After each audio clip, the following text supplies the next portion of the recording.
स्वागत है आप सभी का स्टूडेंट सॉल्यूशन क्लासेस की इस ऑनलाइन क्लास ज्ञानशाला में। तो हमने चैप्टर स्टार्ट किया था इकोनॉमिक्स का डेवलपमेंट, आज उसको आगे लेते हैं। कल हमने ये देखा था कि भाई अलग अलग लोगों के जो होते हैं डेवलपमेंट गोल्स अलग अलग होते हैं। हमने ये देखा था कि लोग जब किसी चीज़ को चूज करते हैं तो उनमें मिक्स ऑफ गोल्स होते हैं और साथ ही साथ ऐसी चीज़ों को हमने कल की क्लास के अंदर देखा था। तो आज हम जो पढ़ने वाले हैं इसे सेकेंड कुछ इंपॉर्टेंट टर्म्स पढ़ेंगे लोगों को कंपेयर करने में।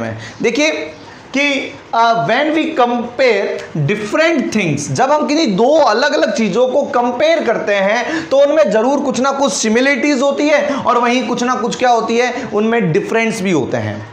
So the result depends on the purpose of comparing. तो रिजल्ट जो है वो इस पर डिपेंड करता है कि आप किस लिए किस चीज को कंपेयर कर रहे हैं। आइए एक छोटा सा एग्जांपल लेते हैं आपकी क्लास से। सपोज दैट एक क्लास में बहुत सारे बच्चे पढ़ रहे हैं जी, उसमें ये है राम जी, ये है श्याम जी, ये है हरि। तो ये तीन बच्चे हैं, राम श्याम हरि। इन तीनों बच्चों में कुछ सिमिलरिटीज है और तो वहीं पर कुछ क्या है, डिफरेंशियस भी है।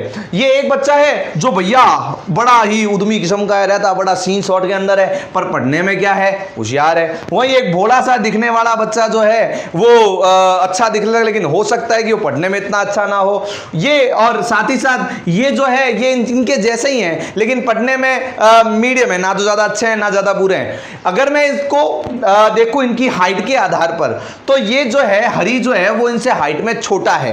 अगर मैं देखूं इनको हेल्थ के आधार पर, तो जो राम है उसकी हेल्थ श्याम से ज्यादा अच्छी है। अगर मैं देखूं इनको टैलेंट के आधार पर, तो राम जो है वो इन सब में टैलेंट में सबसे अच्छा है। अगर मैं देखूं इंटरेस्ट के आधार पर, तो हो सकता है तीनों के इंटरेस्ट अलग अलग हो, किसी को तीखा ज्यादा पसंद है, किसी को फीका ज्यादा पसंद है, किसी को मीठा ज्यादा पसंद है। तो यानी कहने का मतलब है कि जब हम कंपेयर करते हैं, जब भी हम तुलना करते हैं, तो तुलना करते समय बहुत सारी उनमें सिमिलरिटीज होती है, तो साथ साथ बहुत सारी उनमें डिफरेंसेस होती है। तो ये डिपेंड करता है कि हमारा कंपेयर करने का पर्पस क्या है।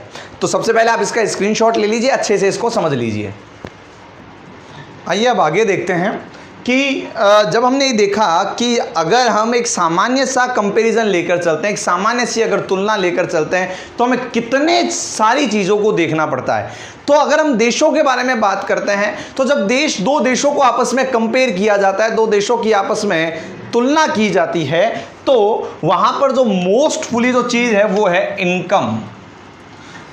For comparing countries the income is considered one of the most important.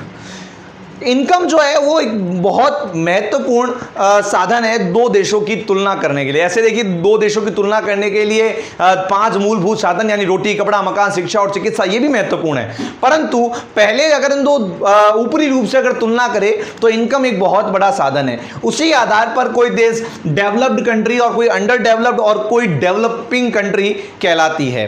ठीक है ना, non developed country, developed country और अंडर डेवलप्ड कंट्री कहलाती है। तो हम समझते हैं पहला तरीका, पहली टर्म समझते हैं, वो है हमारी national income. National income Hindi में बोलते हैं इसको राष्ट्रीय आय। ये क्या होती है? राष्ट्रीय आय का मतलब the sum of income all citizen of country is called national income. देश के अंदर जितने भी लोग जितना भी कमाते हैं उस सबका जो सम है वो नेशनल इनकम कहलाता है। फॉर एग्जांपल हम 3 लोगों को ले लेते हैं, यहां पर 1, 2 और 3। ठीक है ना, ये बंदा जो है ये कमा रहा है 100 रुपए, ये है 100 रुपए, ये थोड़ा सा क्या है, रिच बंदा है जी, खूब पैसा खूब मेहनत करता है, 500 रुपये कमा रहा है। और ये बहन जी जो है ये दिन का 300 रुपया कमा रही है। तो इनको अगर जोड़ा तो ये सारा कितना हो गया, 900 रुपये हो गए, 900 रुपीज़ हो गए। तो ये जो 900 रुपये है ये कहलाता है राष्ट्रीय आय, नेशनल इनकम।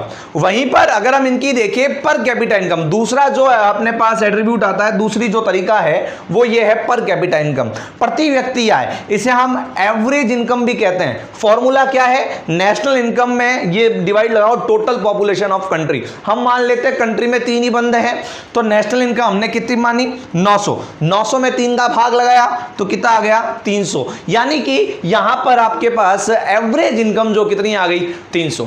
तो क्या समस्या क्या आ रही है? समस्या ये आ रही है कि पर कैपिटा इनकम से हम वास्तविक रूप से ये ज्ञात नहीं कर पा रहे हैं कि एक देश में कितने लोग अमीर हैं और कितने लोग गरीब हैं। अगर आप वापस इसको देखो थोड़ा गौर से, तो ये बेचारा 100 रुपये कमा रहा है, इसकी स्थिति जो है इन दोनों से बड़ी बदतर है ना। ये बेचारा जो है वो केवल 100 रुपए कमा रहा है, ये 500 या 300। तो अगर पर कैपिटा इनकम है तो ये भी 300, ये भी 300, ये भी 300 बढ़ गया, ठीक है ना। तो इससे हम सीधी स्थिति जो है वो लोगों की ज्ञात नहीं कर पाते हैं। तो ये आपको दे समझा नेशनल इनकम क्या होती है और पर कैपिटा इनकम क्या होती है। आगे और टर्म्स देखते हैं।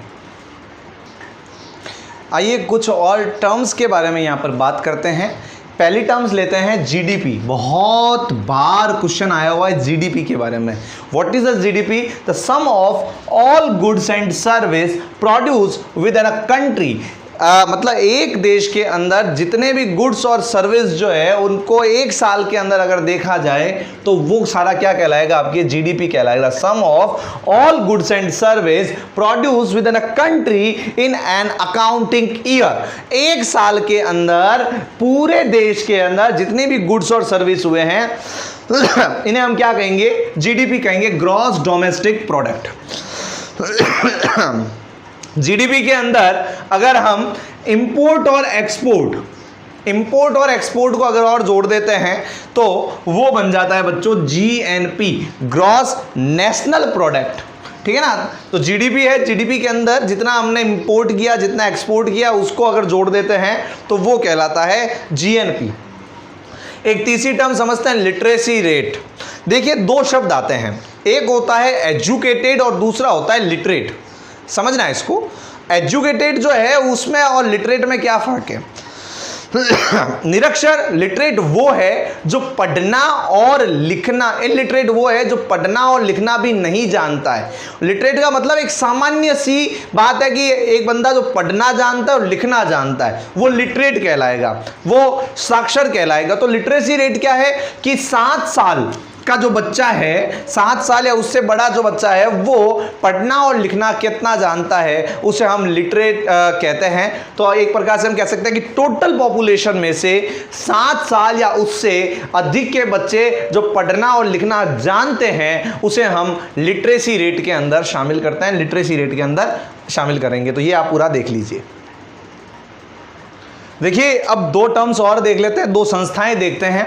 पहली है पीडीएस शॉप्स। आज जो कोरोना काल में सर्वाधिक लोगों को याद आ रहे हैं जो राशन कार्ड, जो राशन की दुकानें हैं यानी पब्लिक डिस्ट्रीब्यूशन सिस्टम, ये क्या है जी कि भाई लोग जो है फूड शॉर्टेज प्रॉब्लम से न गुजरे, यानी कि खाने की कमी ना हो, खाद्य सुरक्षा बनी रहे, उसके लिए पीडीएस शॉप्स जो है पूरे देश में काम करती है। आवश्यकता क्या है कि ये बहुत ही फेयर मैनर में काम करे तो बहुत अच्छा है, अन्यथा इनमें कालाबाजारी की बहुत ऐसी केसेस देखे गए हैं जिनके दरमियान पीडीएस शॉप्स जो है बहुत ज्यादा कालाबाजारी करके एक प्रकार से घोटाले करती है। तो लेकिन फिर भी सरकार का एक सिस्टम है कि फूड शॉर्टेज से आम जनता को कह सकते हैं कि आम जनता को परेशान ना होना पड़े, इसलिए है पीडीएस शॉप्स। इन पीडीएस शॉप्स पे सामान्य रूप से गेहूं, आटा, चावल, दाल यानी राशन की सामग्रियां जो है वो आदि मिलती है।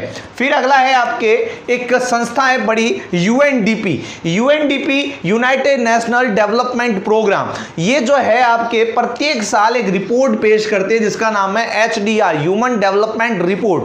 ह्यूमन डेवलपमेंट रिपोर्ट के अंदर देखा जाता है न केवल पैसे के आधार पर, पैसा सब कुछ नहीं है भाई, एक देश ए है एक देश बी है, जिसके पास पैसा बहुत है लेकिन इसके पास कोई हेल्थ फैसिलिटी नहीं है, इसके पास कोई एक प्रकार से कह सकते हैं कि कोई भी संस्था का देखा जाए तो विकास की कोई डेवलपमेंट प्रोग्राम नहीं है। लेकिन एक देश ऐसा है जिसके पास पैसा जरूर कम है लेकिन अच्छी हेल्थ फैसिलिटीज है, अच्छी डेवलपमेंट के आगे प्रोग्राम है, आगे आपको ग्रोथ करने की अपॉर्चुनिटीज है, तो सीधी सी बात है हम बी देश में रहना चाहेंगे। तो यूएनडीपी इसी आधार पर रैंकिंग देती है, ये देखती है एवरेज इनकम को, ये देखती है एजुकेशन को, ये देखती है हेल्थ को और आदि आदि। हमारे अगर देश में बात करें तो देश में हम बात करें पंजाब और कर्नाटक,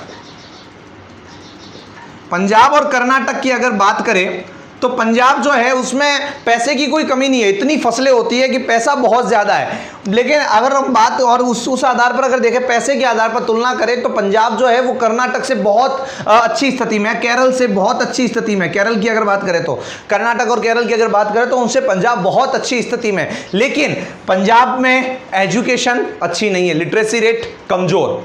साथ ही साथ भ्रूण हत्या पंजाब में ज्यादा होती है, केरल में नहीं होती है। शिक्षा की अच्छी क्रांति कहां है? केरल में। हेल्थ फैसिलिटी अच्छी कहां है? केरल में। तो इस तरह हम कह सकते हैं कि अगर मैं पंजाब और केरल या पंजाब या कर्नाटक की अगर तुलना करूं तो ज्यादा अच्छी फैसिलिटीज के अंदर यूएनडीपी किसको रैंकिंग ज्यादा देगी? तो केरल को देगी। ये तो हमने एक स्टेट की बात की है, तो यूएनडीपी इसी आधार पर देशों को जो है एक रैंकिंग देती है। देखिए, इसको समझ लीजिए अच्छे से। आइए अब समझते हैं सस्टेनेबल डेवलपमेंट को। इस चैप्टर को हमने 3 भागों के अंदर बांटा था, तो ये इसका तीसरा भाग है। देखिए, सस्टेनेबल डेवलपमेंट क्या होता है? सस्टेनेबल डेवलपमेंट एक ऐसा डेवलपमेंट है, एक ऐसा विकास है जिसमें आप विकास करें लेकिन वो किसी दूसरे के विनाश का कारण ना बने। हम इस तरह से हमारे रिसोर्सेज का यूज ले, इस तरह से उनका उपयोग करें कि हमारी आने वाली पीढ़ी को भी उसका वो चीज़ें देखने को मिले। जैसे हम पेट्रोल का यूज़ करते हैं, तो हम पेट्रोल का इस तरीके से यूज़ करें, यानी कि आपको कहीं जाना है तो आप जो आपकी सरकारी बसें हैं उनका प्रयोग कर सकते हैं। कहीं पर 3-4 लोग जो है किसी एक गाड़ी में एक साथ जा सकते हैं, एक कार में एक बंदा जा रहा है, तो वहाँ हम अगर इस तरह करके छोटी छोटी चीज़ें अगर बचाना शुरू करेंगे तो ये हम आने वाली पीढ़ी को भी कुछ दे सकेंगे। कहने का मतलब इतना सा ही है कि इतना ही कीजिए प्रयोग कि आने वाली के पीढ़ी के लिए कुछ बच पाए। तो देखिए, सस्टेनेबल डेवलपमेंट क्या है? The efficient utilisation of resources not only present but for future generation. हमारी आने वाले मतलब इस तरीके से यूज, इस तरीके से प्रयोग कि मतलब कबीरदास जी कहते थे भाई साईं इतना दीजिए जितनी लंबी सौर, मैं भी भूखा ना रहूं साधु ना भूखा जाए। तो जो पंक्तियां हैं वही सेम टू सेम हम इस तरह चीजों का प्रयोग करें कि हम भी पूरा यूज कर सके और दूसरों के लिए भी उसे कुछ बचा सके, for the future generation. Also is known as the sustainable development. Sustainable development किसे कहते हैं? ऐसा विकास जिसमें हम इस तरह से चीजों का प्रयोग करें, इस तरह हमारे रिसोर्सेज का यूज करें कि वो हम आने वाली जनरेशन के लिए भी उनको बचा पाए।